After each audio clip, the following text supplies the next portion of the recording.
world. So what we've done here is that we've broken down our life mission into 4 parts. Make friends, tell stories, live fully, change the world.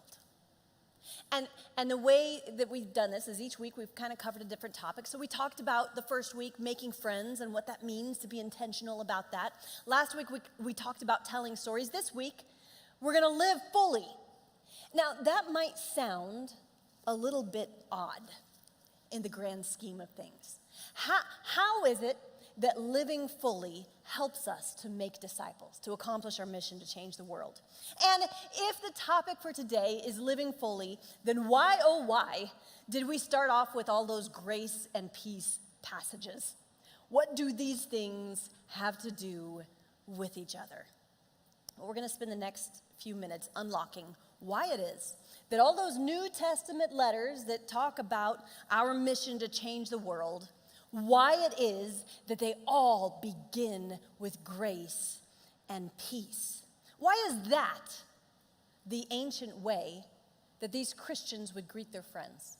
I mean, over and over and over again, so often that you would think there was some kind of unwritten rule. Why is that the language of friendship in the Bible? What is it about these words that provides the framework for mission? Well, for that, we've got to break it down a little bit. Grace and peace. First, grace. The word grace means gift. It means gift. That's literally what it means. You know, of course, that the Bible wasn't written in English. The New Testament was primarily written in Greek. So if you were to look at the Greek word for grace, it's charis. And it's where we get our word charity. Because grace is not just a gift, it's a gift that's beyond you. It's a gift whose origin does not lie in you or what you've done or what you deserve. Grace is when you have received and you didn't earn it and you didn't deserve it and you could not have made it happen on your own.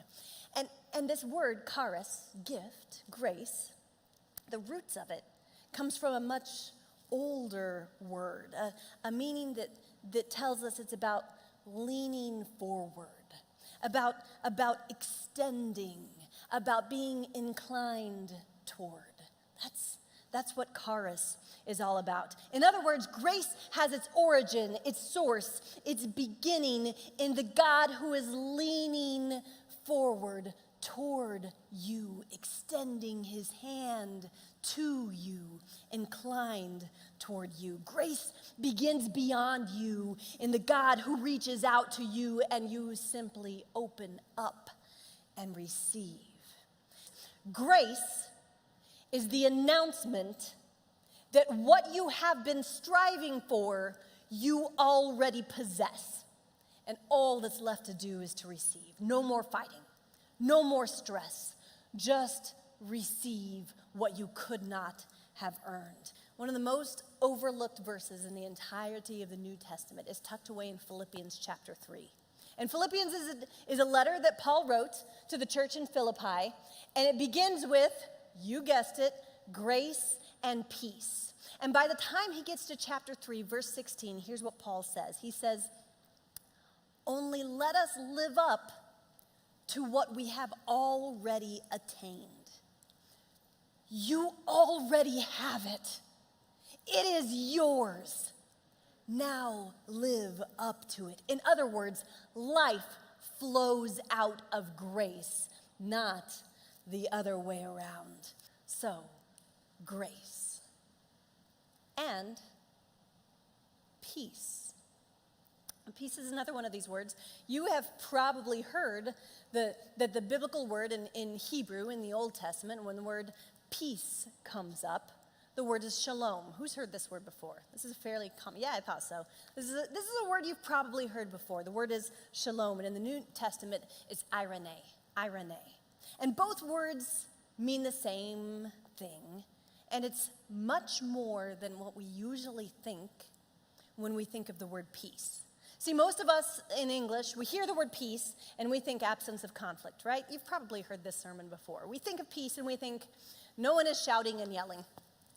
No one is punching a hole in the wall. Armies aren't marching. My neighbor's kids aren't playing the music too loud, right? That's what we think of when we think of peace. It is quiet. There is an absence of conflict. Things are clear enough that I can breathe a little bit. But that's not, biblically speaking, the real content of this word. And so it would be good if every time you come across the word peace in the Bible, if you maybe just replace it in your mind with a different word, because this word isn't a passive word at all. It's an active word. Shalom, irene, it means the presence of wholeness. It literally means, there is a root to this word, it literally means when all the different parts are joined together. That's actually what you're reading when you read peace in the Bible. So when you're going across and you're reading and you come across the word peace, it does not just mean, oh good, it's quiet now. It means all the parts are being joined together. It's this active, robust, dynamic sense that the world has a direction that it's headed, that there is something meant to be done, that there is an ideal way in which it was all created, and it's not meant to be fractured and segmented, that there is a wholeness that we are designed for, that we are driven by, that we long for, and not just in the church, but everywhere you go. When you hear people complain about the fact that the world is the way that it is, they're expressing at the core the sense that there is something different that it was supposed to be and that maybe it still could be. Shalom means that we are called to do something about that there is something to be done to make the world the whole that it was meant to be. It's no accident that the second command given to human beings in the Bible, the very second command, is to steward the earth, to care for it, to put order to it. We are literally created to bring wholeness to all the earth, to join the parts together. And you are a vital part of that. Not just vital, but it cannot happen without you because you are a part of it. And so this call to peace is alive. It encompasses so much. It is busy. It is ministry. It is creativity. It means let's go feed some hungry people. It means let's go create some justice for the oppressed.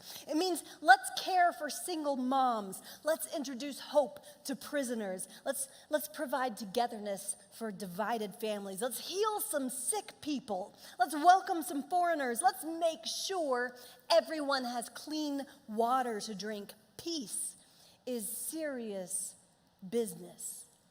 Peace means we all have good work to do. So grace and peace, twin reminders from the early church that went out with every greeting, that prefaced every message, that constantly was held in front of every believer so that we would not forget. One is about receiving what you already have and cannot earn, and one is about living up to the thing that God has created you to do. Both together are what it means to live fully. And when you think about the people in your life, and I mean anybody, fill in the blank, anyone you've ever met, when you think about the people in your life, isn't it interesting how sometimes they need one message, the message of grace that you already have, the love that you are seeking. And sometimes what they need is the message of peace, that there is work to do and it is time to roll up our sleeves and get busy. Sometimes you need to rest and accept that you have already received what you need, that you are loved and there is nothing you can do about it. And sometimes you've got to get to work and create some wholeness in your life and in the lives around you. Sometimes you need to simply be. And sometimes you need to really do. Sometimes you need to focus on what you are grateful for. And sometimes you need to pick up your head and look around you and see that the world is on fire and you have water. Both are true. Both are true at the same time. Both represent life in all its fullness. You have grace. Be thankful. You make peace. Be diligent. The work is already done. There is work to do. Now, let us live up to what we have already attained. Grace and peace.